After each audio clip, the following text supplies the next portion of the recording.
안녕하세요. 지마켓 옵션 판매자 교육센터 김덕규 실장입니다. 만나서 반갑습니다.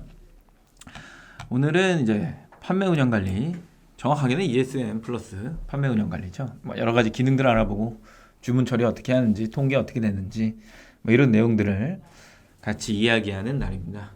어렵지는 않은데 신규로 이제 시작하시는 분들 같은 경우에는 가장 우려되는 것들 중에 하나죠. 뭐 누르면 좀 큰일 날 것 같고 이런 느낌이 좀 있기 때문에 그래서 오늘 그거 세세하게 이야기해보는 시간을 갖도록 하고요. 중간에 질문 있으시면 오늘 같은 경우에는 질문 마음대로 하셔도 운영관리가 굉장히 폭이 넓잖아요. 관련해서 그냥 설명을 드립니다. 반갑습니다 다들. 네, 오늘은 다 읽어가면서 인사를 하지 않겠습니다. 뭔가 색다르게 시작을 해보도록 하죠. PT 위주로 가고요. 말씀드렸다시피 그냥 궁금한 거 여러 가지로 질문 주시면 그 답변 실시간으로 하면서 이야기하면서 진행해 보도록 하겠습니다. 최근에 이제 공지나 이런 것들이 좀 뜬 것들이 있어서 화면도 좀 바뀌고 그래갖고 오늘은 좀 천천히 좀 설명을 할 필요가 있을 것 같아서 같이 ESM 플러스랑 그 다음에 PPT랑 같이 보시면서 시작하도록 하겠습니다. 시작하시죠. 네. 운영관리 제 소개는 필요가 없죠. 네. 저를 모르면 여러 가지 영상을 보시면 아시게 됩니다. 그리고 1.0이나 2.0 상품 관리 이렇게 나눠져 있는데 최근에 이제 공지 뜬 거 보면은 두 개 통합되는 2.0으로 이제 아예 통합되는 거죠. 나중에는 1.0, 2.0 이렇게 부를까요? 그렇진 않을 것 같고 그냥 상품 등록, 상품 관리 이렇게 부르게 되겠죠. 6월 이후에 일정이 잡혀 있으니까 얼른 그 전에 좀 전환 좀 해달라고 G마켓에 요청이 좀 있습니다. 빨리빨리 1.0에 계셨던 분들 2.0으로 전환하시길 바래요. 해봤는데 다 따라가죠, 그죠? 네, 우려하시는 일이 없으니까 얼른 변경하셨으면 좋겠고. 그래서 상품 관리가 아직까지는 이제 두 개로 나눠져 있는 거죠. 6월 전까지는. 그래서 보시면은 1.0의 상품 관리 가보면 여기 이제 이렇게 주황색으로 2.0 전환 등록 이렇게 돼 있잖아요. 전환하려고 하는 상품의 리스트를 쭉 내린 다음에 그거를 전환 등록 버튼을 눌러갖고 하는 방식이 하나가 있고요. 다음에 일괄로 하는 방식 이렇게 두 가지로 되어 있더라고요. 관리 들어가면 이제 1.0은 어떻게 됩니다. 이렇게 파업장 뜨고 내려서 이제 판매 가능을 이제 클릭을 해보면 이렇게 나오잖아요. 이렇게 나오는데 이 앞에 보시면 이제 전환 등록 요게 있고 요게 있는 거예요. 두 가지로 구분이 되죠. 이 리스트에 뜬 전환 등록을 누르면 2.0의 수정 화면으로 넘어가는 거고요. 이 2.0 화면으로 이게 넘어오는 거고 그렇지 않고 내가 여기에서 얘를 바로 전환 등록을 눌러버리면 확인 누르라고 뜨고 이 확인을 눌렀을 때 얘가 찍 하면서 알아서 변경을 하는 이런 형태예요. 근데 이제 이게 만약에 여기에서 ESN 카테고리 어쩌고저쩌고 이런 것들이 좀 뜨면 그 왜 그러냐라고 했을 때 내가 1.0으로 상품을 운영하다가 그때는 이제 ESN 카테고리를 등록을 안 했던 시절이 있을 거 아니에요. 그 당시에 내가 등록한 상품이다. 꽤 오래된 상품이죠. 그런 상품들이 제가 봤을 때는 2017년도 이전, 18년도 이전이라고 보는 거죠. 그 전에 있었던 ESM 카테고리는 2.0 출시 이후에 또 생겨난 거니까 대충 한 2019년도, 20년도 이 정도 사이인 것 같아. 그 이전에 이제 등록해놨던 상품들 같은 경우에는 그 자동으로 저렇게 주황색 버튼을 누르게 되면은 ESM 카테고리가 아마 공백으로 떠서 자동 전환이 좀 안 되실 거예요. 그럴 경우에 이제 옵션이 안 따라가지는 경우가 생기는 거거든요. 그러면 그 옵션을 스스로 좀 설정을 하시는 그게 필요해요. 왜냐면 ESN 카테고리를 설정한 순간 옵션이 초기화됩니다. 이런 것들이 좀 있어요. 그 이후에 하셨던 분들은 상관없을 것 같은데 이 중간에 하셨던 분, 그러니까 그 이전에 하셨던 분들은 그 내용이 하나가 좀 추가가 되는 것 같아요. 이번에 새로 촬영한 영상에는 그 내용을 못 넣어서 추가로 여기서 좀 설명을 드립니다. 전환하는 방식 굉장히 간단하죠, 그죠? 관리에 들어와서 이걸 누르거나 아니면 이걸 누르거나 둘 중에 하나. 전 상품이 엄청 많아요. 말하면 어쩔 수가 없죠, 그거는. 그쵸? 네. 그런 상황. 그래서 빨리 바꾸면 빨리 바꿀수록 노출에 좀 좋더라. 그러니까 먼저 등록한 사람이 먼저 나온다. 늘 이야기를 했었죠. 팁 하나 드리면은 상품 등록했을 때 먼저 등록한 사람이 먼저 나오고 나중에 등록하면은 신규 그 등록한 점수가 반영이 돼서 살짝 앞에 나오지만 일정 기간이 지나면 다시 뒤로 가죠. 그래서 먼저 등록한 사람이 먼저 나옵니다. 네. 먼저 전화하는 사람이 먼저 나오는 거예요. 네. 그래서 약간 경주 같은 거죠. 열심히 하셔야 됩니다. 그리고 이제 1.0에 쭉 보면 이제 판매 시작 중지 이렇게 있고 품절했다가 다시 살리는 거 두 가지예요. 간단한 버튼이죠. 품절할 거면 이거 눌러갖고 하는 거고 옵션이 있으면은 옵션 품절을 걸면 되는 거고 이런 식의 방식인 거고요. 일단 기간 연장이라고 하는 건 최대 이제 90일까지 설정할 수 있어요. 그거를 기간 연장을 통해서 여러 번을 하게 되면 180일, 270일 뭐 이런 식으로 늘어나는 거예요. 90일씩 계속 연장을 하실 거니까. 배송 조건 변경 같은 경우에는 이제 출하지나 반품지가 변경했을 경우, 그 다음에 그 반품 배송비 이런 것들이 택배비가 변경됐을 경우에 사용하는 버튼 이렇게 쭉 넘어오면은 상품 삭제 있죠, 그죠? 내가 중지를 했다가 삭제를 할 수 있어요. 삭제는 한 번에 안 됩니다. 무조건 품절한 상품을 삭제하는 겁니다. 네, G부가 서비스, 옥션부가 서비스, 프리미엄, 포커스 이런 거 얘기하죠. 우리 광고를 설정할 때 사용하시는 버튼. 그리고 쭉 또 우측으로 넘어와서 보니까 여기에 뭐라 되어 있어요? 발송 정책 변경이라고 되어 있죠.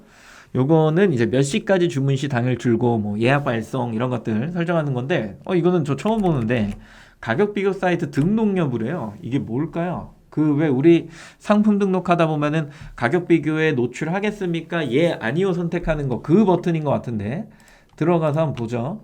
새로 생겼으니까 클릭하고 나서 등록 여부 클릭하면 네 그렇죠. 바로 뜨잖아요. 상품을 가격 비교에 등록하겠습니까? 라고 하니까 등록하겠습니다. 등록하지 않겠습니다. 어디서 봤죠? 조금 이따 볼게요. 쿠폰을 적용하겠습니까? 라고 하는 적용해도 됩니다. 적용하지 마세요. 이 쿠폰은 가격 비교 쿠폰이죠. 그죠? 이거는 그 뭐라 그래요? 그 카테고리에 뭐 예를 들어 G마켓이나 옥션이 카테고리 행사하면서 5% 10% 꽂는 그런 쿠폰이 아닙니다. 가격 비교 쿠폰. 그래서 옥션 같은 경우에는 그 가격 비교에도 그 쿠폰이 적용해도 되냐 적용하지 않아야 되냐 이거를 선택할 수 있고 G마켓은 그 선택이 불가하다 뭐 항상 이야기를 했었죠. 이 화면 어디 있는 거냐면 우리가 이제 등록을 할 때 마지막에 우리 여러 가지 설정하면서 요 부분에 요렇게 있는 거죠. 포털 가격 비교 사이트 등록 여부 등록함 등록한 잘 만든 것 같은데요. 그쵸? 이거 매우 잘 만든 것 같아. 왜냐하면 이거 한번 할 때마다 이 수정 들어가고 하는 거 굉장히 귀찮거든요. 근데 상품이 보통은 한두 개가 아니잖아요. 그래서 일괄적으로 이번에는 좀 가격 비교를 노출 안 하고 내가 그냥 마켓 안에서 그냥 팔아볼까 뭐 이런 생각들이 좀 든다라고 한다면 이런 것들을 조금 수정을 해야 되는데 이게 하나하나 수정하는 거 조금 귀찮긴 하거든요. 이게 좀 그게 있었나 봐요. 그 요청이 셀러들이 이것 좀 이렇게 해주시면 안 될까요? 라는 요청이 분명히 있었기 때문에 계속 반영이 된 거겠죠. 좋은데요. 저는 이 기능은 저도 가끔 가다가 이제 가격 비교 노출을 안 하고 싶을 때가 있거든요. 뭐 예를 들어서 어떤 경우냐, 이런 경우지. 네이버 쇼핑에서 물건을 막 팔다가 가격 비교를 내가 원치 않았는데 갑자기 어느 순간에 가격 비교가 자동으로 묶여버리면서 내가 잘 만들어놨던 순위가 싹 사라져버리는 이런 현상이 발생할 때가 있어요. 그리고 또는 내가 가격 비교를 자꾸 형성을 하니까 나 외에 이제 다른 판매자가 내 거에 자꾸 침범을 하는 거죠. 침투라는 표현이 맞겠군요. 침범은 좀 안 맞는 경우가 될 수 있으니까 침투라는 걸 막 한단 말이에요. 그러면은 자꾸 내 가격 비교의 최저가를 그 사람이 찍어버리니까 내 판매에 뭔가 방해가 자꾸 되는 상황이 오기 시작하는 거야. 귀찮잖아요. 그래서 내가 이 만든 가격 비교를 뭔가 해체를 해버리고 싶은 거죠. 네. 그래서 이거를 막 이게 해버리고 싶은 거야. 그래서 얘네들을 빼내는 방식 중에 하나가 일부러 옵션을 막 만들어가지고 얘는 옵션화 상품이니까 빼주세요 라고 했고 일부러 내 걸 신고하는 거죠. 뭐 예를 들어 뭐 여자친구의 아이디나 친구의 아이디를 빌려서 네이버에 막 신고를 해버리는 거야. 이 상품 빼주세요 막 이런 식으로. 웃긴 거죠 사실은 그게.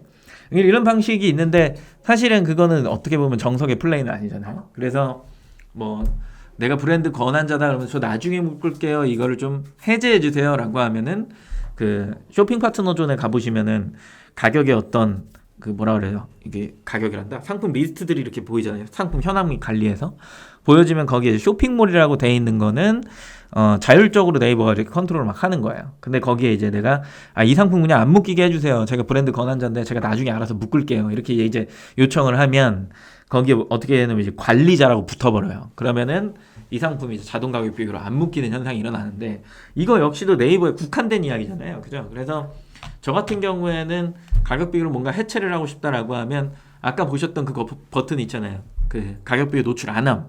그걸로 그냥 다 바꿔버려요. 그러면은 쇼핑에서 상품이 사라져 버리니까 그 가격 비교 안에는 뭐만 남을 거냐면 그 네이버 스마트 스토어 대상품 그거 하나 딱 남을 거 아니야. 나머지 사이트를 다 전부 다 가격 비교 노출 안 해버리니까. 그러면은 알아서 그런 자동 가격 비교 같은 경우에는 깨져버립니다. 그냥 해체돼 버려요. 네. 그러나 얼른 그 아까 이야기한 걸 하셔야죠. 쇼핑에다가 안 묶이게 해주세요. 저는 묶고 싶은 마음이 1도 없어요. 막 이렇게 하면은 이제 그 관리자로 바뀌는 약간 사담이었습니다. 사담. 네. 어떤 그 스킬 같은 거죠, 그렇죠? 뭐 판매하다 보면 자연스럽게 알게 되시는 겁니다. 그런 버튼인 것 같아요. 아우 정말 잘 만들었습니다. 네, 아주 마음에 들어요. 멋있습니다. 그리고 뭐 채팅창에 뭐가 나왔는데 판매가 수정도 됐으면 좋겠다고요? 판매가 수정 되잖아요. 찍 넘겨갖고 이렇게 더블 클릭해서 여기에서 49,000원 이렇게 바꾸면 수정한 저장 정보 반영이 깜빡깜빡하고 얘 클릭해서 이거 누르면 반영되었습니다. 끝인데? 아니 뭐 일괄로 뭐 가격을 수정할 수 있는 것들을 만들었으면 좋겠다 뭐 이런 건가요? 그 얘기를 하시는 거죠? 아닌가요? 메인에서 판매가 수정은 돼요. 근데 뭐 전체적으로 이거를 뭐 전체 뭐 마이너스 얼마씩 반영 뭐 이런 것들을 얘기하시는 거라면은 그게 있었나요? 없지 않아요? 제가 모르는 거일 수도 있는데 쭉 보면 없네요. 판매자 부담 할인 정도만 할 수 있고 나머지는 없네. 네. 그런 것들 얘기하시는 거면 없습니다. 네. 2.0에 있나? 가볼게요. 2.0에 가보면 부담 할인은 있고 그 다음에 가격을 변동하는 거는 없네요. 네. 그러면은 우리 이제 마이다스라고 있나요? 미다스라고 있나요? Y님이 여기 있는 위에 있는 여기 있죠? 1대1 문의 요런데 뭐 이런 것들 ESM 문의 이런 거 들어가셔가지고 기타를 클릭하신 다음에 이런 기능 좀 만들어 주시면 어떨까요? 라고 하는 이런 개선사항이나 기능 문의 이런 것들을 한 번씩 넣어주는 것도 하나의 방식이 될 수 있겠죠. 그 기능은 저도 되게 좋다라고 판단은 드는 것 중에 하나예요. 네, 전체적으로 뭔가 가격을 좀 관리할 수 있고 전체적으로 한 1,000원 내리고 싶어, 전체적으로 한 3,000원 내리고 싶어, 전체적으로 3,000원 올리고 싶어 뭐 이런 것들이잖아요. 근데 그게 되는 사이트가 어디였더라?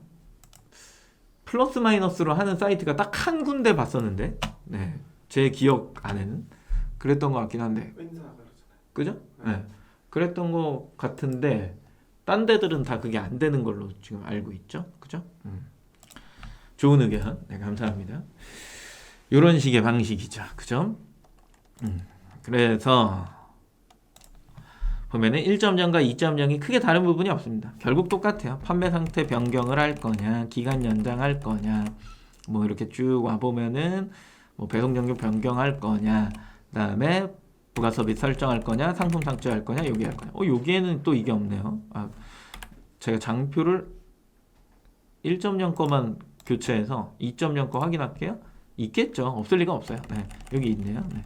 장표를 다음에 수정하는 걸로 하고 이런 식의 뭔가가 이제 이렇게 형성이 되는 거죠.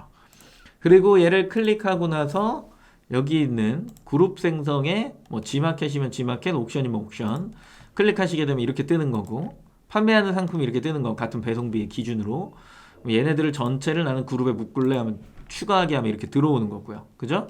그리고 얘네들의 순서를 이렇게 바꿔주는 거죠. 너 첫 번째로 가. 그러면 이제 첫 번째로 띡 간 거고 그리고 나서 얘는 뭐 아래로 좀 내려야겠어. 그럼 이렇게 되는 거고 얘를 이렇게 해야 되겠어 라고 하면 다시 또 위로 이렇게 올려주는 거. 이해되시죠? 네. 이런 식으로 이런 식으로 해서 등록하기 누르면 그룹이 형성되는 겁니다. 그룹은 이제 단품 위주로 형성이 되는 거죠. 옵션이 되어 있는 상품들 같은 경우에는 그룹의 형성이 안 된다. 최근에 이제 공지 정책을 좀 보시면 그런 식으로 되는 거죠. 저게 뭔 소리야? 생각할 수 있는데 2.0도 이제 그 1.0처럼 옵션을 설정할 수 있잖아요. 그죠? 무슨 말인지 알아요?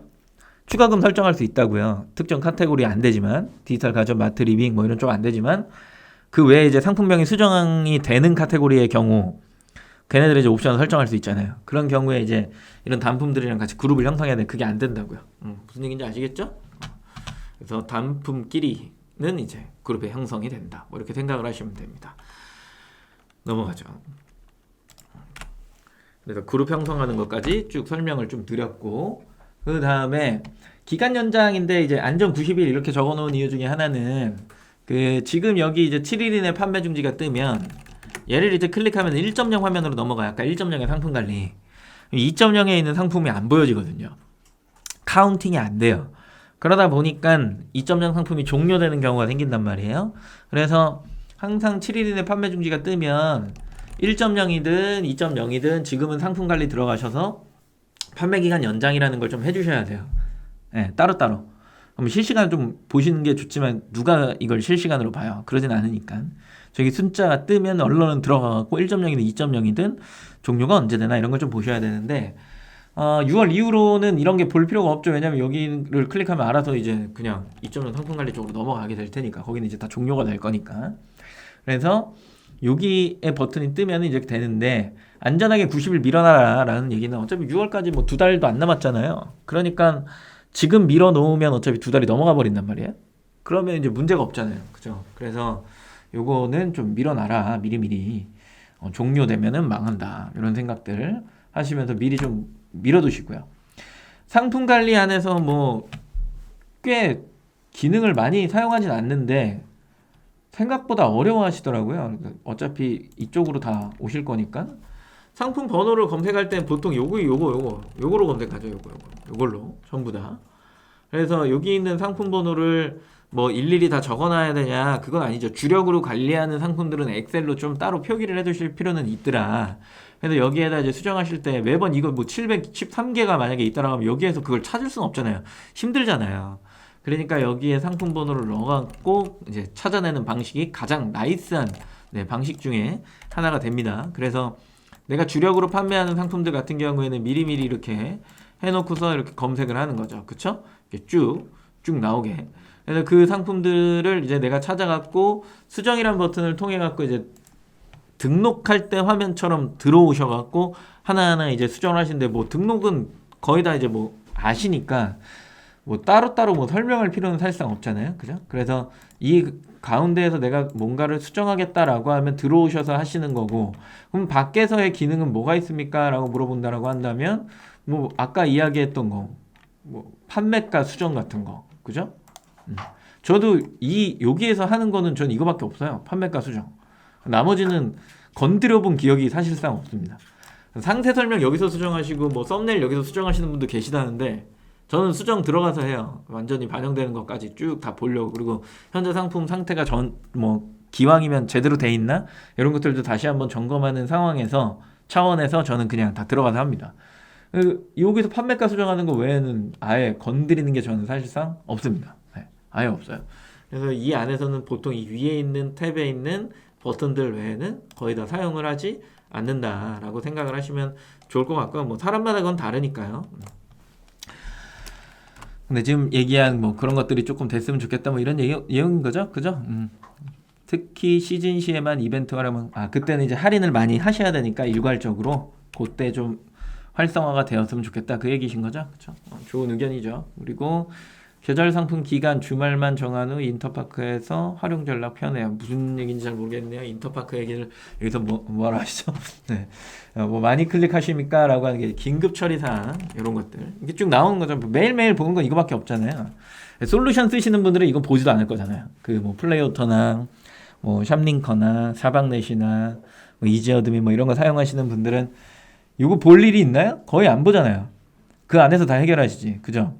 주문 관리 뭐 이런 것도 신경 안 쓰실 거고 클릭해서 들어가기 전에 세팅부터 조금 하셔야 되는데 뭐 솔루션을 사용하셔도 똑같이 이런 것들은 그 세팅을 하시게 될 거예요. 왜냐면 이 리스트가 어떻게 뜨냐라고 하는 것들을 기본적으로 세팅을 해놔야 되기 때문에. 그래서 얘는 요 조약목 설정 버튼을 클릭하셔갖고 순서를 배열해야 되는데 늘 말씀드리지만 맨 앞에 뭐가 와 있어야 된다? 제휴사명이 좀 와 있어야 된다. 가격 비교를 타고 들어오는 거냐 아니면 마켓에서 직접 팔렸냐 이런 것들을 참고사항 정도로만 좀 데이터를 볼 수 있기 때문에 제휴사명을 앞에다 갖다 두시는 게 좋고, 그리고 나서 이제 뭐 필수적으로 필요한 게 이제 아이디, 그 다음에 주문번호, 상품번호까지는 아니고 아이디, 그 다음 주문번호, 그 다음 택배사명, 송장번호, 그리고 수령인명, 우편번호, 주소, 전화번호, 그 다음에 옵션 설정한 거, 배송 메시지, 판매자 코드 뭐 이 정도 수준 아닌가요? 맞잖아요. 순서 배열대로 한다고 한다면 그런 애들이 이제 쭉쭉 나열되는 게 보통 이제 송장의 어떤 그 폼, 그리고 택배사마다 다르니까. 그리고 플레이오토의 폼, 뭐 이지 어드민의 폼, 이거에 따라서 순서별로 뭐 다 바꾸겠죠, 그죠? 근데 저희 누차 얘기하지만 만약에 솔루션이 뻥 나면 직접 들어오셔서 하셔야 되잖아요. 제가 예전에 실무를 할 때 느꼈던 것 중에 하나인데 맨날 솔루션만 바라보고 있으니까 나중에 뭔가 얘가 뭐 제일 중요한 아침 시간에 뭐 8시에서 10시까지 뭔가 뻑이나 아니면 오전 시간 뻑이나 그러면은 이걸 수리하는 시간이 있을 거 아니에요. 그러면 그 시간 놀 수는 없으니까 각각의 사이트에 이제 들어가서 뭔가를 해야 되는데 간만에 이제 가게 되면 어렵더라고요. 생소해요. 아, 이게 뭐였지? 막 이런 생각이 좀 들고 저런 세팅을 안 해놓은 상태다라고 하면 맨날 내가 봤던 필드 값과 이 필드 값이 다른 경우에 엑셀을 딱 꺼내면 1차 멘붕이 오죠. 아, 이런 가공을 해야 되네. 이러면서 막 엑셀을 막 만지고 있는 거잖아요. 그 귀찮잖아요. 네. 그러니까 미리 초기에 세팅을 조금 해둬라 필요합니다. 그래서 보시는 것처럼 순서 배열이 뭐 회사마다 다르니까 이거는 뭐 그냥 이런 식으로 쭉 내가 필드 값을 그대로 그냥 복사해서 넣을 수 있게 쭉 해놓으면 이런 폼에다가 그대로 복사해서 이렇게 넣는 거잖아요. 그죠? 이것도 이렇게 정렬 쫙 해놓고 예쁘게. 그래서 이런 노출할 칼럼에 대한 순서 배열을 어느 정도 잘 해두시는 게 필요하다. 또 하나 제휴사명을 앞에 넣어놔야 여기 보시면 어디 타고 들어왔나 이런 게 보이죠? 그죠? 이런 것들도 참고사항 정도로 활용할 수 있더라. 주문이 들어왔어요. 신규 주문 확인하셔야 되잖아요. 뭐 이거는 뭐 예전에 사담이긴 한데 이누님이었나? 요즘에 안 오시는 이누님 연락되시면 좀 오시라고 얘기 좀 해주세요. 주문 확인을 이렇게 누르면 이 빨간 글씨로 이렇게 된다고 이게 무섭다고 이거 클릭하면 안 되는 거 아니냐고 진짜 신규 판매자셨던 거죠. 그죠? 이거 안 되는 거 아닙니까? 라는 이야기들을 하셨는데 아니 이거 딱 봐도 뭐라고 하냐면은 빨간색은 위협의 문구가 아니라 주의사항이라고 생각하셔야죠. 네. 그래서 보시면은 이렇게 가격이 할인이 될 건데 쿠폰 적용을 할 거니까 우리가 그거를 했잖아요. 뭐 할인 금액의 15% 할인, 뭐 빅스마일 데이 때는 할인 금액의 50% 할인, 그 판매자의 부담 이런 것들 그런 것들이 적용될 거냐라고 물어보는 건데 이게 무서워서 클릭을 못 한다. 판매는 어떻게 하셨는지 약간 궁금하긴 합니다. 그래서 이거 확인을 누르게 되면 이렇게 발송 처리 쪽으로 넘어오고요. 이 발송 처리와 판매 취소가 있죠. 여기서 취소를 누르면 안 됩니다. 취소를 누르는 거 그렇게 좋은 방식이 아닌 거예요. 이 취소를 눌렀을 때 선택의 폭이 조금 더 넓어졌으면 좋겠다라는 생각은 있고요.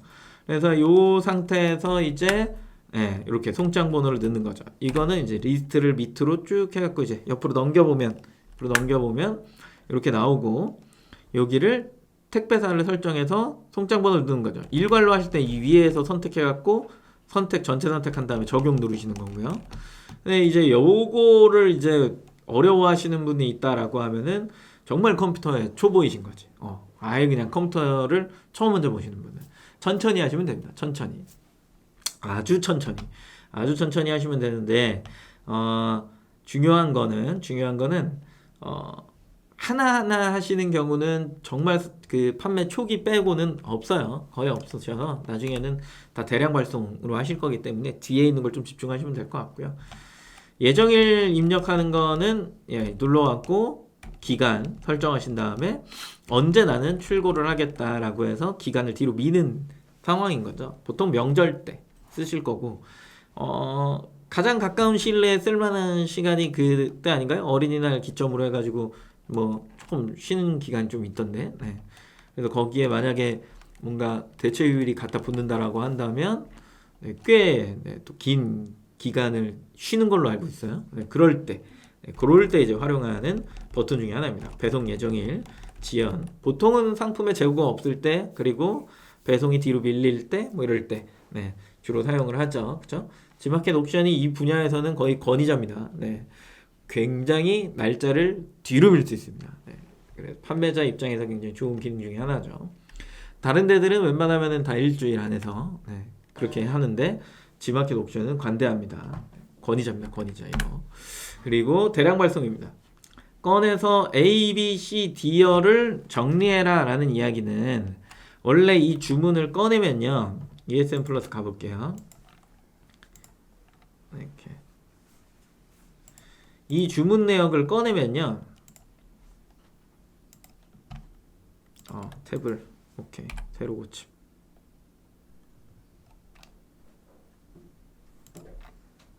여러 가지가 되어 있군요. 주문 관리에 여기에 발송 처리 쪽에 넘어와서 얘를 엑셀 전체 주문 다운로드를 하게 되면요.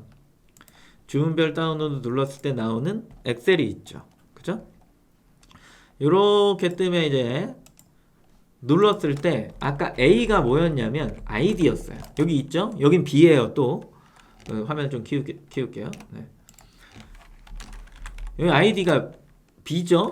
그죠? 그리고 여기 오니까 주문번호가 D란 말이에요. 그리고 나서 우측으로 넘겼을 때 택배 사명이 L이고 송장 번호가 M이에요. 이렇게 되면 헷갈리잖아요. 외우기가 조금 버겁단 말이에요. 그래서 초반에 이렇게 이제 만들어 두시라는 얘기예요. 이렇게 여기군요. 지우고 나 여기도 완전히 날려버리고 그러면 A, B, C, D가 되잖아요. 이 얘기한 거예요. 이 얘기.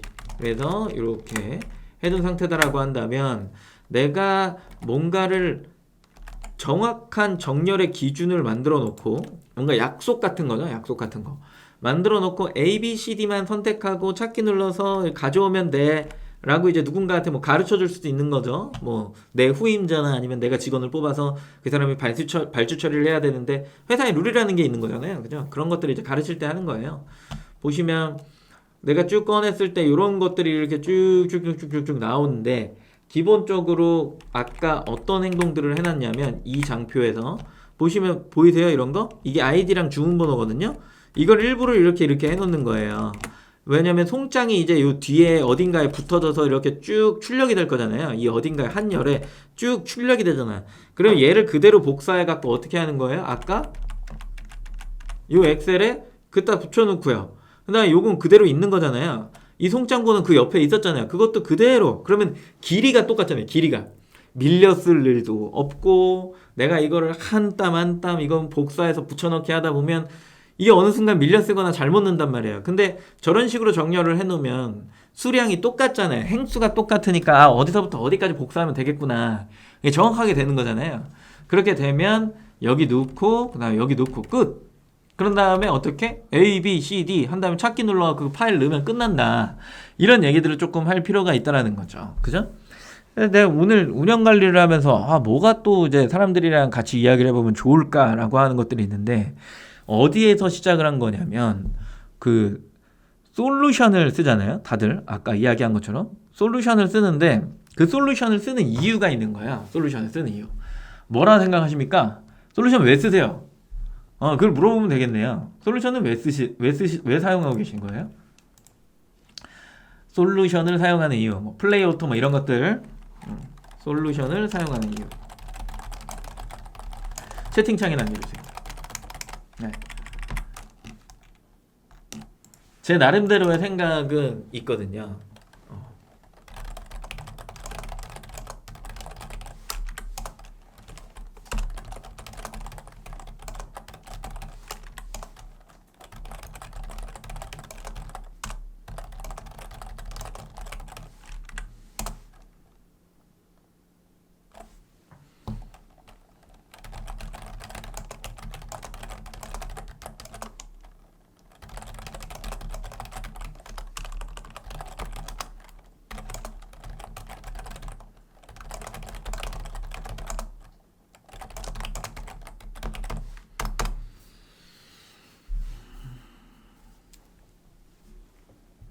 네.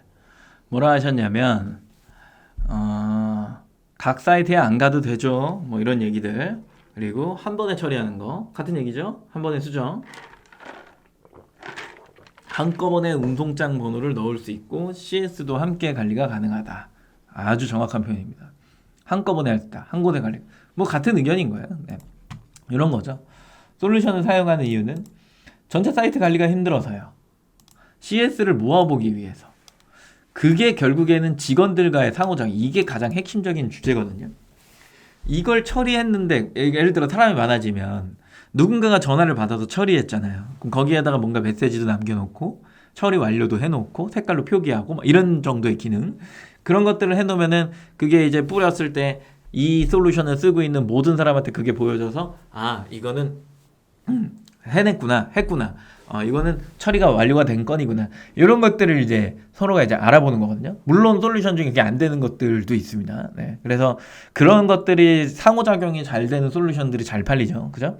그리고 상품 등록 수정 품절 일괄로 하기 위해서 뭐 위탁이나 뭐 이런 거 하시는 분들은 이런 거 많이 쓰시니까 이게 핵심적인 주제일 수 있죠. 상품 등록 전체 사이트에 뿌릴 때 편하잖아요. 네.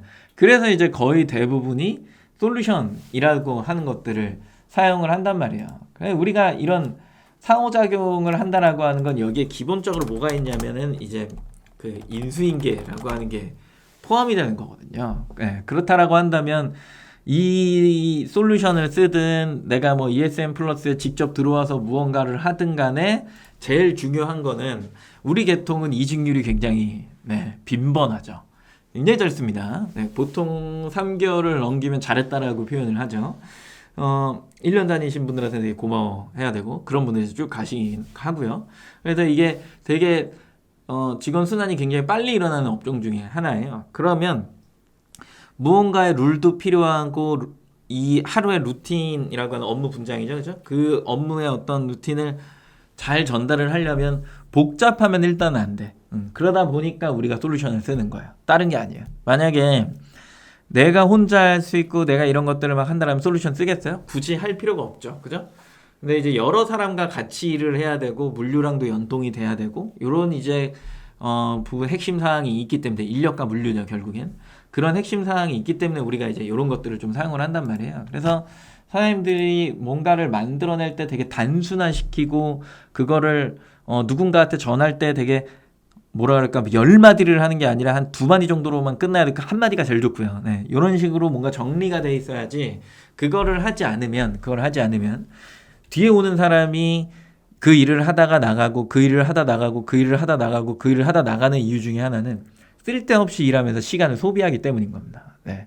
일이 단순하고 빠르고 효과가 빨리 나면요. 그게 이제 시스템의 개발이죠.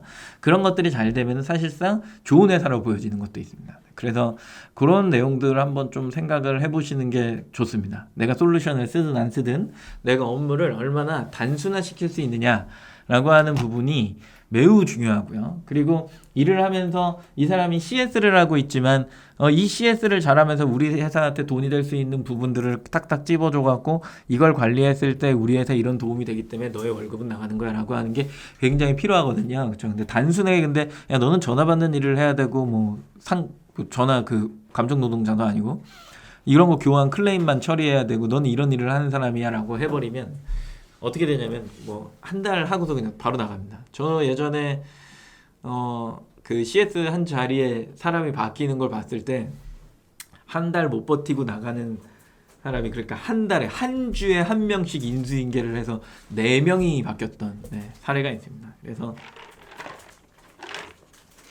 그런 일들이 발생되지 않으려면 사장님들이 뭔가 단순화시키는 작업이 필요하고 그렇기 때문에 이제 솔루션을 사용하게 된다. 뭐 이런 내용 드리겠죠, 그죠? 아니신가요? 네. 그냥 내가 편하려고 쓰시는 건가? 그냥 나만 편하면 되니까 뭐 그래서 쓰시는 경우도 있죠. 뭐 사람 마음이니까. 가격대 문제도 있고, 뭐 아무튼 솔루션에 뭐 좋고 나쁜가 가격을 이야기한 게 아니라요. 왜 그것들을 사용하게 되는지에 대한 그게 필요하다라고 해서 이제 하는 겁니다. 어느 누군가는 그런 생각할 거 아니야. 뭐 솔루션 하는데 저건 또 언제부터 쓰는 거야? 얼마야? 뭐 이런 고민들에 빠질까봐 그냥 한번 사설이 좀 길어졌다 이렇게 생각을 하시면 됩니다. 그래서 주문 관리의 이제 필드 정리 중에 중요한 요소는 이제 상품 번호 중요하죠. 왜냐면 이게 팔렸는데 어떤 코드지 하고 들어가 보는 거 되게 중요하잖아요. 뭐 중복 코드가 또 있으실 수 있으시니까. 판매 금액 옵션이 지금 이제 허용된 상황에서는 추가금이 이제 허용된 상황에서는 이 중요하죠. 그쵸? 왜냐면 판매 단가랑 판매 금액은 다른 거예요. 판매 단가는 표면가, 그 다음에 판매 금액은 옵션이 추가금이 합쳐져서 나온 금액. 그리고 배송비 중요하죠. 그다음에 정산이 적으면 진짜 중요하죠. 그죠?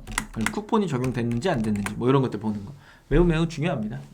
이런 것들을 필드에 미리 정리해두고 한눈에 보여줄 수 있게끔 이렇게 정리를 해두시는 거 필요하죠. 그죠? 주문 관리 또 들어와 보면은 이제 배송 중 배송 완료, 구매 결정 완료. 뭐 이거는 설명하기 위해서는 또 이런 내용이 있어야 되죠. 정사는 배송 완료 플러스 8일. 기본적인 오픈마켓, 전체 오픈마켓의 정산의 방식에서 2박 3일이나 1박 2일로 가면 보통 이제 3일 소요된다라고 보는 거고, 플러스 8일이다. 그리고 이게 11일이면 이게 이제 플러스 1일 해갖고 D 플러스 1일이니까 12일에 이제 정산이 되는, 이게 이제 기본적인 정산. 근데 중간에 구매 결정을 해주게 되면은 D 플러스 1일, 언제 구매 결정할지 모르니까, 그래서 제일 빠른 게 보통은 3일 정산 뭐 이렇게 얘기하고, 늦으면 4일 정산 뭐 이렇게, 뭐 뒤에는 뭐 언제 구매 결정할지 모르니까 그냥 두는 거예요. 이런 식의 이제 정산의 방식이 있는 거죠. 네, 기본 정산입니다. 굉장히 빠른 축에 속해요. 그래서 배송 중 배송 완료라고 하는 거는 아직 이 기간 안에 있는 거, 구매 결정 완료는 요 기간 안에 있는 거. 그렇다고 한다면 내가 일주일간의 데이터를 뽑을 건데, 그러면 배송 중 배송 완료랑 구매 결정 완료라고 하는 곳 둘 다 들어가셔서 데이터를 뽑으셔야겠죠. 그게 어디 있냐라고 하면 여기에 이제 주문 관리에 배송 중 배송 완료, 구매 결정 완료 이렇게 두 가지가 있는 겁니다. 네, 이렇게. 그래서 그 두 개 다 들어갔고 뭔가의 내용물을 쭉 뽑아낸 다음에 뭐가 나갔나 이런 것들을 좀 보는 거죠. 전체적으로. 주 단위로 보통은 보죠. 뭐 1단위로 보세요? 어떻게 보십니까? 저는 매일매일 정산을 하기 때문에 여기에 들어올 일이 없어요. 플러스 마이너스의 오차 범위가 거의 없습니다. 저는 아예 없을 거예요. 그래서 매일매일 팔리고 뭐 한 거와 그 다음에 교원 반품까지 싹 다 정리하고 광고비까지 싹 다 정리해서 늘 SC 스위칭 코스트를 뽑고, 그 다음에 나는 지금 현재 얼마를 벌고 있고, 그러면 그거를 주 단위로 볼 수 있는 데이터가 있고 막 이래요. 근데 그런 것들을 미리미리 다 정리를 해두거든요. 그거 여기서 뽑아내는데, 안 하시던 분들이 주 단위로 뽑을 땐 이렇게 하는 거고요. 그리고 뭐 이거 뭐하라 해요, 솔루션으로 뽑으면 되잖아요, 뭐 이런 얘기들 하잖아요. 솔루션에는 근데 내가 판매한 사이트가 다 있단 말이에요. 그러면 광고도 이렇게 퉁치실 거 아니에요. 이런 상황에서 이제 발생되는 거죠. 수없이 많은 판매자들을 만나면서 컨설팅을 할 때, 저희 회사 막 이렇게 얘기해. 저처럼 이제 팔짱 끼고, 저희 회사는 뭐 메인 매출 세금 계산해서 뭐 회계가 알아서 하는데 플러스 마이너스 이익 나는 게 다 보이는데, 뭐 플러스면 그냥 가는 거고 아니면 많은 거고, 뭐 이런 식으로 이제 얘기합니다. 물건 팔았고 뭐 10% 15% 남은 뭐 광고비 다 빼고 그 정도 남으면 많이 남는 거 아니에요? 저희가 매출이 얼마인데 뭐 이렇게 얘기할 때가 있어요. 그러면은 이제 제가 이제 약간 심술이 나죠, 그죠? 배우러 온 사람이 고자세를 취할 때 그 어깨를 내리기 위해서 하는 행동 중에 하나가, 까보죠? 그런 다음에 저기를 까요. 방금 보셨던 화면. 저기를 다 까. 그런 다음에 광고비를 다 산출해. 그리고 저기에 나온 주문 것을 취합해. 그런 다음에 그걸 리스트로 막 정리해. 그런 다음에 딱 계산해보잖아요? 그러면은 마이너스 나고 있어요. 네. 그러면서 이제 뒤에 가서 어깨가 내려간 상태에서는, 실장님, 저 이제 광고 어떻게 해야 됩니까? 광고를 어떻게 해야 되냐로 출발을 하면 안 되죠. 그죠? 그건 근본이 이제 무너진 상태니까. 여러 가지 상태를 다 봐야 되는데, 단순히 광고 때문에 그게 그렇게 됐을까? 아니죠. 그죠? 그래서 그런 내용들을 이제 보시는 거야. 여기서 얘기하고 싶은 건 어떤 거냐면, 내가 판매하고 있는 하나하나의, 사실은 제가 저한테 판매를 어느 정도 좀 익숙하게 만들어 주셨던 분이 했던 얘기 중에 하나가, 판매는 게임과 같은 거다. 그분이 메이플 스토리를 엄청 좋아하셨는데, 이게 하나라도 100원이라도 손해를 보면 안 된다라는 이야기를 굉장히 자주 했었고, 그리고 하나하나 볼 때마다 이 1대1 싸움에서 지고 있다라고 하면 그게 커져서 결국엔 구멍이 커져갖고 나중에 마이너스가 크게 되는 거다. 1대1 싸움에서 다 지면 안 된다. 다 이익을 내야 된다. 이익이 나지 않으면 버려라. 뭐 이런 얘기들을 되게 냉정하게 했던 사람 중에 한 명이 있는데, 저는 그거를 되게 좀 깊게 새겼거든요. 그래서 저런 데이터를 보고 마켓별로, 상품별로 쪼개서 지금 이 상품이 제대로 운영이 되고 있는 건가, 로아스는 제대로 나오나, 이 상품이 왜 이 로아스가 안 나오나, 내가 이걸 나오게 하려면 어떤 행동을 해야 되나, 왜 이 상품은 광고를 해도 로그는 나오는데 판매량이 저조할까, 타 사이트에 도움을 주고 있나 등등등. 이게 이제 꼬리를 막 물고 보면은 결국 이 운영이라고 하는 게 다 보이거든요. 근데 지금 아까 전자에 얘기한 것처럼 저희 세금계산 메인 매출이 이렇게 비교를 해봤을 때 뭐 당연히 플러스니까 뭐 굳이 할 필요가 없어요. 뭐 이렇게 얘기하시는 분들이 많아요. 특히 이제 좋은 회사 다니는 분일수록 그런 얘기들을 되게 많이 하시는데 그 실무자로서 완전 빵점인 거죠. 사장 그런 분들은 제가 사장님한테 전화해갖고 그분 자르세요 뭐 이렇게 얘기할 수 있는데 그거는 말도 안 되는 행동 중에 하나니까. 뭐 그 사장님들이 그 직원을 보내놓고 당연히 잘하겠지라고 생각했는데 그런 어떤 마인드를 갖고 있다라고 한다면 그거 역시도 잘못된 거거든요. 그래서 대표자가 그러고 있다면 정말 한심한 거고요. 직원분이 그러고 있다면 이해는 되는데 왜냐면 자기 일만 하면 되니까. 뭐 회사가 그렇게 뭐 이렇게 되는 거에 대한 뭐 애사심이 그렇게 큰 업종은 아니잖아요. 그래서 이제 이런 것들을 잘 관리하시려면은 스스로가 이렇게 좀 디테일하게 들어와서 어디서 뭘 봐야 되고 그럼 나는 지금 현재 이 마켓에서는 어느 정도 판매를 하고 있고 이 코드가 지금 현재 판매량이 이 정도니까 어느 정도 이익을 내고 있고 그러면 여기에 투여되는 금액이 얼마인데 이게 지금 계산을 해봤을 때 뭔가 뭐 이런 것들 있잖아요. 놀라기도 하죠. 이렇게 많이 벌리고 있었어? 실제로 뭐 이런 분들도 굉장히 많아요. 그런 내용들을 좀 스스로가 볼 줄 아셔야 돼요. 근데 이걸 뭐 당연히 잘 되겠지 막연하게 우리는 좋은 회사니까 이거는 조금 안 맞는 이야기입니다. 네, 뭐 알파카님 네 안녕하세요. 갑자기 저한테 늦었습니다. 네, 빨리 오세요. 그래서 요 내용들을 좀 많이 보셔야 되고요. 그리고 여기에서 이제 또 좋은 기능 중에 하나가 요거라고 이야기하는 뭐 좋은 기능이라고 하긴 조금 뭐하고 이 꼼수인데 꼼수. 아까 여기에서 이제 판매 취소 누르시면 안 됩니다. 뭐 이런 얘기 막 드렸잖아요. 여기 이거 판매 취소. 발송 처리에 판매 취소 누르시면 안 됩니다라고 하는 게 저기 이제 선택의 폭이 조금 없다. 저걸 하면 이제 막 옵션이 품절되거나 상품 품절되고 막 이러죠. 그렇기 때문에 그 사유를 그 조금 애매해지는 상황이 와요. 그래서 배송 중으로 돌려놓고요. 고객한테 미리 안내하셔야 됩니다. 송장이 들어갈 거예요, 고객님. 그런 다음에 판매자 직접 반품 신청 이거 내가 이제 들어와갖고 반품으로 돌려드려갖고 환불시킬게요. 이렇게 얘기를 먼저 드린 다음에 그 하는 행동 중에 하나예요. 그래서 송장을 넣어놓고 이제 여기 배송 중 배송 완료에 들어와서 클릭하고 반품 신청하는 방식. 뭐 이렇게 하나가 있죠. 그렇게 되면은 상품을 건드리지 않아도 되니까. 그다음 방금 보셨던 필드 값에서 보셔야 되는 게 이제 결제 완료 기준으로 보시는 거니까요. 그래서 일주일간의 데이터를 뽑을 때 결제 기준으로 보는 거죠, 그죠? 그래서 요 내용 중에 쭉 배송 중 배송 완료 데이터랑 구매 결정 완료 데이터를 쭉 나래비를 하시고 그 기간 내에 판매된 양을 보게 된다. 뭐 이런 내용 중에 하나겠죠. 일괄 배송 공지는 이제 상품 관리에 있습니다. 여기 주분 관리라고 되어 있지만 상품 등록 변경에 판매 상품 일괄 공지에 있는 거고 요렇게 쓰는 거예요. 기간 설정하시고요. 이런 것도 언제 쓰는 거예요? 명절에 보통 쓰죠. 거의 대부분 명절 아니면 이거를 건드릴 일이 있나라고 할 때 없습니다. 그래서 아이디 설정하시고 내용 쭉 적어서 언제부터 언제까지는 배송이 마감이 됐고 언제부터 순차 출고됩니다. 뭐 이런 내용들을 적는 거고요. 지마켓이고 옥션은 에디터로 이렇게 되어 있는 상황이죠. 그죠? 되게 조그맣게 나와요. 아시나요? 저 작성을 해놓으면 상세 페이지 상단에 되게 조그맣게 나와요. 그래서 이거 싫으셔가지고 막 뭐 이미지로 박으면 안 됩니까? 뭐 이런 얘기들을 하시는데 그 의미가 있나요? 저는 오히려 이거 설정할 때 그런 얘기 많이 하잖아요. 예를 들어서 이제 오늘 며칠이야? 4월 13일?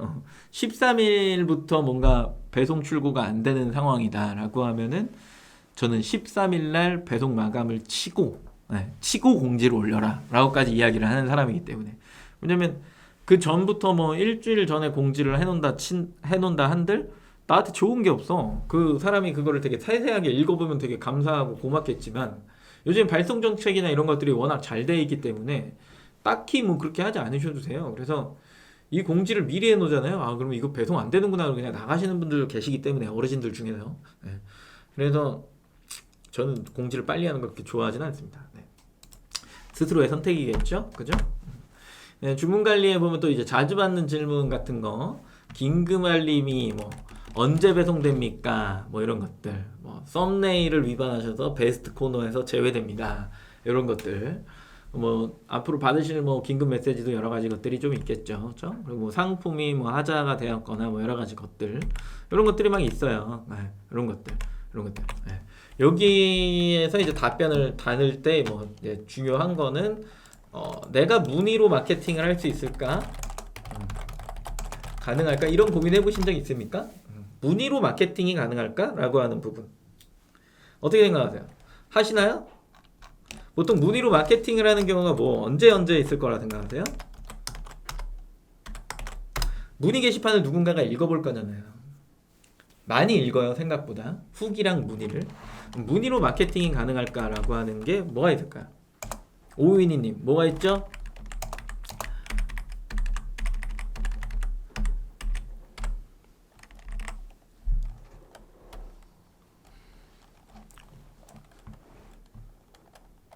빠른 배송일 때 배송에 대한 그 안내겠죠. 제입고 기가 막힙니다.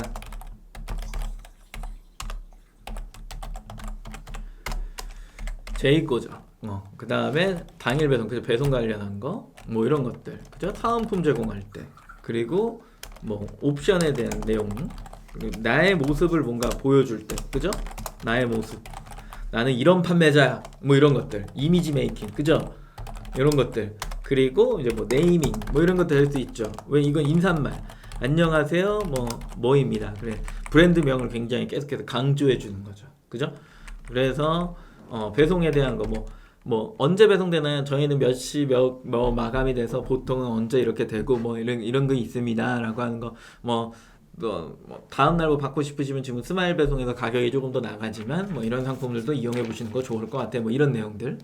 뭐 사은품 관련해 뭐 이런 내용들이 같이 포함되니까 한번 알아보세요. 뭐 혹은 내가 팔고 있는 상품에 뭐 다른 상품들, 그죠? 다른 상품 홍보 뭐 이런 것들 라인업을 일부러 막 강조하는 거죠. 이게 뭐예요? 이게 볼륨이에요, 볼륨. 볼륨을 막 강조하는 거. 사은품은 뭐 당연히 못 본 사람들을 위해서. 그 다음에 이제 물타기. 이런 말 좀 쓰기 좀 그렇지만 어그로나 아니면 물타기 이런 것들이 있죠, 그렇죠? 이게 제이코랑 뭐 비슷한 이야기가 될 수도 있는 거죠. 언제부터 언제까지는 뭐 행사가 들어갈 거고 뭐하고 언제부터 언제까지는 뭐가 있을 거고 뭐 이런 것들 일부러 막 굳이 설명하지 않아도 되는데 괜히 설명하는 거. 그리고 뭔가 내 후기에 뭔가 안 좋은 게 막 생겼어. 그러면은 그거를 일부러 이제 물타기를 해가지고 뭐 이런 정책이 있어서 뭐 이렇게 하는데 우리는 뭐 AS 정책이 뭐 이렇다라고 하는 부분들을 뭐 이렇게 설명할 수 있는 것들 등등등 여러 가지가 있어요. 문의로 마케팅이 가능할까는 진짜 짜내면 짜낼수록 말은 계속 만들어낼 수 있는 거예요. 그래 여기에 이제 그런 게 있잖아요. 잠금 문의가 있고 열린 문의가 있잖아요. 맞죠? 비공개와 그다음에 공개 문의 이렇게 이제 두 가지로 막 나눠진단 말이야. 그래서 비공개는 뭐 대충 하고 그다음에 공개는 빡세게 하고 이래 하면 됩니까? 네, 안 됩니다. 네, 둘 다 비공개든 공개든 굉장히 빡세게 뭔가를 해내셔야 이 위에 있는 것들을 쭉 해내셔야 결국에는 이미지라고 하는 게 만들어지더라. 그 기업이 어떤 하는 행동 중에 하나잖아요. 그죠? 그래서 이런 내용들이 조금 기본적으로 되셔야 돼요. 내가 답변을 못하는 경우가 있잖아요. 답변을 못하는 경우 뭐 진상이라 표현하고 싶지 않지만 예민한 고객이 있고요. 그죠? 그 다음에 자꾸 뭔가 되게 막 파고드는 이런 분들이 있어요. 폐부를 찢는 약간 문의 뭐 이런 것들이 있단 말이야. 그럴 때 어떻게 하셔야 돼요? 메일 접수를 받으시는 게 좋고요. 그죠? 유선 안내 해주시는 게 좋고요. 이런 것들 이렇게 하셔가지고 안 좋은 어떤 내용이 문의에 좀 남겨지지 않게끔 하는 행동들이 있으실 거잖아요. 그죠? 그런 것들을 조금 하실 필요가 있죠. 스킬 같은 경우. 이거 역시도 기본적으로 이제 CS 하시는 분한테 가이드나 아니면은 우리 FAQ는 이래 라고 하면서 뭔가 책받침이라도 주지 않으면 이 사람이 그거를 일일이 대응해야 되잖아요. 그러면 이 얘기는 무슨 얘기냐면 사람이 바뀔 때마다 답변이 달라진다는 얘기가 될 수 있고 사람이 바뀔 때마다 포맷이 달라진다는 얘기가 될 수가 있고 회사에 가이드가 없으면 이런 내용들이 막 얽히고 설켜서 그 회사는 그냥 중구난방 회사로 보여지기 시작하는 순간 브랜드의 가치가 많이 떨어지기 때문에 사람이 그걸 싫어한다는 거죠. 그래서 이런 심한 얘기도 해요. CS는 사장이 하세요. 나머지는 직원들이 하고요. 이런 얘기까지 하거든요. 상품의 개발과 어떤 뭐 품질 그리고 CS는 사장이 해야 되는 거 아니냐? 라는 얘기를 해요. 적어도 인터넷 회사 안에서는. 오프라인 회사 말고요. 예. 나한테 받아서 하는 거잖아요. 근데 그것들은.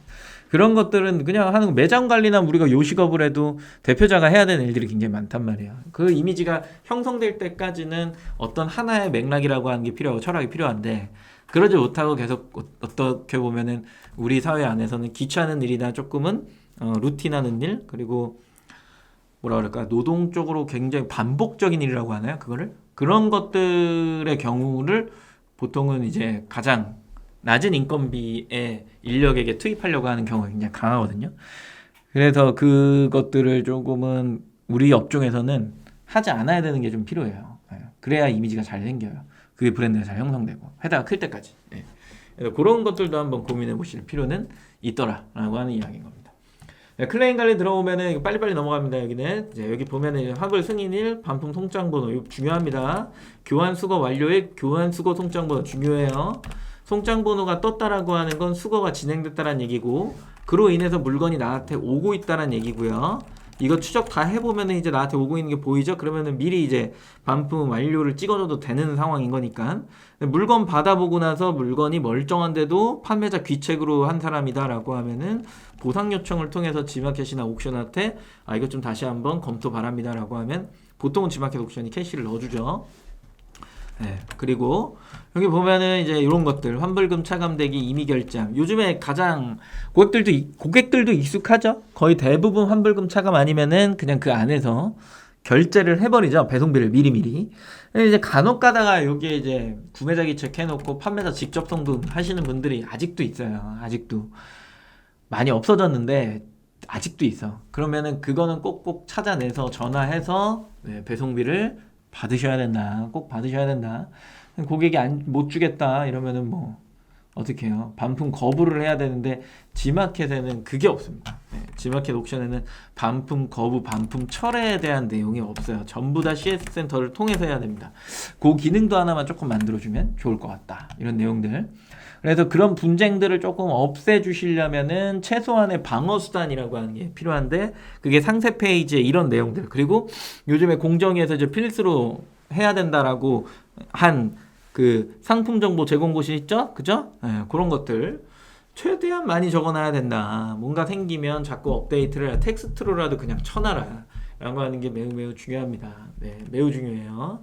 그리고 충전하기인데 이거는 정상관리 들어가셔서 판매 예치금 관리 해갖고 요 내용 다 단순하게 읽어보시면 뭔 내용인지 아시죠? 그죠? 네, 쭉 이게 보시면서 충전하시면 되고요. 저희가 광고성 임원이 드리잖아요. 그죠? 그러면은 그것도 이 리스트 안에서 보시는 거예요. 여기 판매 예치금 관리 들어가면 이제 광고 빠지고 뭐하고 한 내용들을 쭉 다 살펴보실 수 있으시거든요. 네, 그렇게 정리를 하시면 될 것 같고, 그리고 또 물어보시는 것 중에 하나가 이제 정상관리의 부가가치세 신고 내역 어떻게 봅니까? 뭐 이렇게 물어보시는데, 여기 그대로 들어가셔서 날짜 설정하시고 엑셀 다운로드 하셔갖고 금액을 그대로 이렇게 신고를 하시는 상황이 오시는 거죠. 그죠? 어렵지 않아요. 되게 쉬워요. 엄청 쉬워요. 엄청 쉬워. 정상관리의 부가가치세 신고 내역. 여기 보시면 됩니다. 세금 계산 내역 아닙니다. 부가가치세 신고 내역이다 라고 하는 부분이겠죠. 그죠? 그래서 ESN 플러스에 이렇게 들어오셔갖고 많이 사용하는 기능은 상품 등록 변경, 뭐 스마일 배송 하시면 스마일 배송, 주문 관리, 클레임 관리, 정상 관리. 그리고 이제 광고 하시게 되면은 이제 광고 부가 서비스 여기 들어오셔갖고 하시는 거잖아요. 그죠? 어렵지 않은데 이건 이제 광고 시간에 하실 거니까. 나머지는 쓸 일이 뭐 거의 없습니다. 저도 잘 안 써요. 요 밑에 있는 수령인 일이 요 많이 쓰죠. 저 이건 좀 써요. 이거 좀 많이 쓰고, 그 다음에 계정 관리 들어갈 일이 있나요? 거의 없지 않나요? 네. 이것도 뭐 쓸 일이 없고, 여행은 내가 관련이 없고, 뭐 쓸 게 뭐 없어요. 거의 없어요. 구매 고객 관리에 예를 들어 리뷰 관리를 하고 싶다. 여기 있죠? 이거 물어보시는 분들 꽤 있는데, 그 다음에 이제 블랙리스트 아이디 등록하는 거 여기요. 이렇게 있고요. 저는 이제 상품평 관리 같은 경우에는 좀 많이 쓰는 편이긴 하죠. 들어가셔서 답변을 막 달거든요. 이거 하나 물어보죠. 사장님들은 리뷰에 하나하나 답변을 다십니까?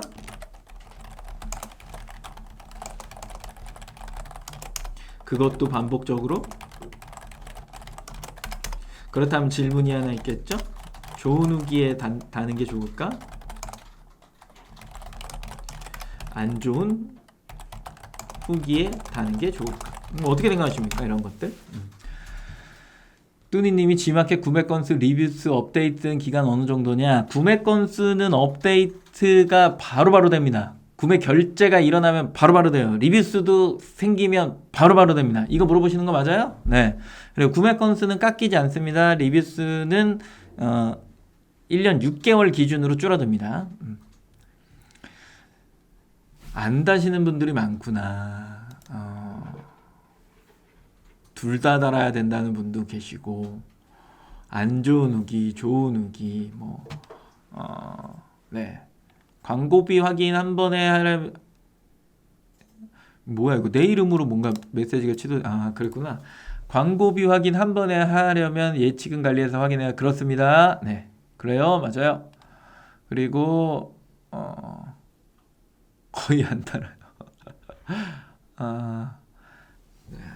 정답은 없죠. 그죠? 이게 정답이 있으면 이상한 겁니다. 정답이 있으면 진짜 이상한 거예요. 근데 해보니까 다 달잖아요. 지켜보기 때문에 안 다는 사람이 생깁니다. 리뷰 생성수가 떨어진다는 얘기예요. 이 얘기입니다. 무슨 얘기인지 아세요? 여기에도 장점과 단점이 있죠. 장점은 악플을 달려고 하다가도 지켜보기 때문에 멈춘다. 이게 하나가 있는 거고요. 그죠? 네, 단점은 후기가 별로 안 달리니 뭔가 판매량이 떨어져 보인다. 이게 있어요. 판매에 도움이 안 돼. 근데 나는 어떻게 해야 될까에 대한 고민이 생기는 거죠. 근데 그것도 반복적으로 달고 있다? 죄송하지만 이게 제일 최악입니다. 네, 제일 최악. 제일 최악. 있으나 마나한 거죠. 야, 다음에 만나서 밥 한번 하자. 전화할게. 좋은 아침. 네. 무슨 의미가 있을까요? 구독과 알림 부탁드립니다. 좋아요 뭐가 의미가 있을까요? 네. 안 하니만 못하다. 아예 안 하는 것보단 이게 낫지 않을까요? 라고 얘기하는데 그건 맞아요. 네, 그건 맞아. 안 하는 게 좋을 수도 있긴 한데, 네. 그리고 좋은 후기에 다는 게 좋을까? 안 좋은, 이게 안짜이 맞나요? 안 좋은 후기에 다는 게 좋을까가 있잖아요. 그죠? 이거는 정말 개인적인 거예요. 나는 좋은 후기는 감동받았을 때만 남겨줘. 흔치 않아요. 제가 감동받는 경우는 정말 흔치 않아. 근데 어떻게 후기 이렇게까지 써주지? 라고 하면 거기에 답변 답니다. 네. 왜냐? 경쟁을 위해서. 이렇게 대충 이해가 되시죠? 이거는 네. 이렇게. 그다음에 안 좋은 후기에 다는 거. 안 좋은 후기에 다는 거는 100%입니다. 저는 안 좋은 후기에는 무조건 100% 답변을 달아드립니다. 그 남겨진 후기의 2배의 양을 답니다. 2배의 양. 왜 그런지에 대한 스토리를 미친 듯이 써줘요. 그리고 우리 회사의 통계를 막 그냥 보여줘요. 그래도 뭔가 대화가 안 된다. 그리고 힘들다. 라고 하면 어차피 후기를 단 사람과 대화를 하진 않을 거니까. 네. 그냥 최선을 다해 달아줍니다. 저는 그게 그냥 제 스스로의 위안이라고도 보여져요. 네. 그래서 이런 행위들을 좀 많이 한다는 거예요. 공감을 좀 하십니까? 네. 회사마다 다르게 정답이 없다 했습니다. 네. 그래서 그냥 일반적으로 제가 한 13년 하면서 여러 가지 테스트를 해봤는데 저는 제 상품 기준으로 해서는 저런 정도의 그냥 데이터가 좀 있었습니다. 네. 열심히 저도 똑같이 컨트롤 C 컨트롤 V 하면서 모든 리뷰에 답변을 달았던 적이 있는데 사람들이 리뷰를 안 달아요. 그러니까 얘 맨날 보고 있나 봐. 이런 거. 네, 별로 안 좋습니다. 그런 거는. 그리고 진짜 좋은 후기에다가 뭔가 내가 되게 고마움을 표기했더니 그걸 이기려고 하는 고객도 생기더라. 되게 웃깁니다. 네, 사실은 그런 것들. 안 좋은 후기에 달았을 때 고객이 조금 더 구매의 망설임을 덜하더라 이런 것들. 그게 이제 고객하고 통화하다 보면은 듣게 되는 어떤 포인트잖아요. 그런 걸 잘 캐치를 하셔야 됩니다. 네, 마치도록 하겠습니다. 고생하셨습니다. 감사합니다.